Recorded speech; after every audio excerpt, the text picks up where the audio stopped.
Hi, I'm former heavyweight champ Frank Mir. I'm about to sit down with JV and talk about my upcoming fight, April 20th with Daniel Cormier. I lost my idea, man. I don't have it. I personally wonder if he's in the right weight class, but he's been very successful at the minor leagues, at the strike force. I think in the UFC, he's going to, obviously he's going to face the best of the best. We do, because I've seen too many guys come over, that are highly touted from Pride. I remember when the Pride guys first came over. Is there a potential of you underestimating that? No, not at all. I think that he is an Olympic level wrestler. He's the Oregon, done well, very international, an All-American in college. So he trains with a phenomenal team. He gets to train with the heavyweight champ currently is Cain Velasquez. But it doesn't take away from the fact that he's 5'10", has a 71-inch reach. He wrestled 184 in college. I couldn't make 184 since I was in 8th grade. And hold your own glass up to the The way head. I look at it is like, whether I'm fighting and I'm getting paid or I'm fighting and I'm fighting for free, I will fight. Yeah. I have fought more battles for free than I've ever fought.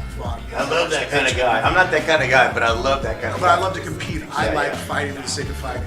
The fact that the UFC is willing to come pay me a check just means that now I don't have to go to work, and I can give that to my wife, and I get her off, like, oh, look, it actually pays the bills. I answer this addiction of you. My mentality on how to win a fight usually is very exciting. I think when you knock the guy out or you submit him. I'm not into grinding out a decision so the referee raises my hand at the end, because to me that's too sportative. And what's the point? I don't want to say I beat you on a decision. That bugs me. I don't like that. I want to be able to say that I wrap my hands around your neck and your eyes roll in the back of your head. You scream. I'm just another child in a bubble, trying to play with the passion and the placement, just to see what these people. You'll take on anyone. You're not going to worry. No, actually, that's one thing that you can ask anybody that works for UFC. I've never ever turned down an opponent. He don't listen, so he don't speak no The more. only thought that ever goes through my mind is like, well, do I got to leave the job after this because people aren't going to watch me fight? Whether they're booing or whether they're cheering means that they're paying my bills. Yeah. So that means that that's the only thing going on. I think the only time I would ever be a little fearful, like, ooh, that kind of sucks, is if I walked in there and they announced my name and you hear crickets. Yeah. No one cares. So whether they boo or whether they scream, that just means like, okay, well, the wife's going to get her paycheck at the end of this, and I can go and do what I love to do, which is fight. Down, pour me another, so I can remember how true that I am to this addiction of you. Live life tipsy. Yeah, no, we've actually hung out a couple times. Oh, yeah? Yeah, he's a super nice guy. Actually, it's funny, I hate when people try to talk and demean his intelligence, because when that guy talks about combat or one-on-one type mentality, his mental strategies are actually pretty savvy. Yeah. I think anybody that underestimates him on I've always loved him. Well, I mean, there's I think he's had a stuff rough that he's life. gone through, Yeah, you know what? Honestly, I've always been a fan of him. Do I think that he's had a rough life? I mean, the guy was a world champion at 19 years of age. I think most people in the entertainment world are just thrust into that kind of limelight at a very young age.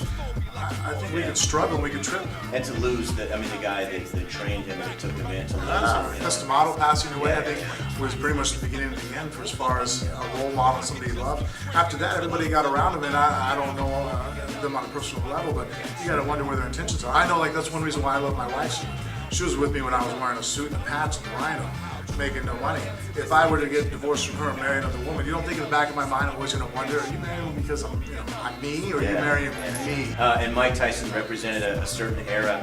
Where are we at now? Has MMA officially just taken over? I mean, boxing, other than a few fights here and there. Well, I mean, I think that the last thing we were waiting for was the Pacquiao-Mayweather fight.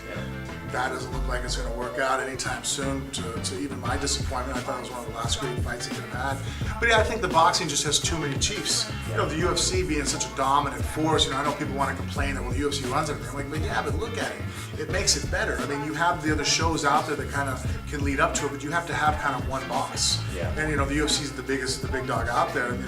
Everybody that's, 90% of everybody that's in the top 10 has to, most likely, the UFC in any weight class. So it creates more order. You get to see the best guys fighting the best guys. Not only do all our top guys in each weight class have to face each other, you're not going to find them in another.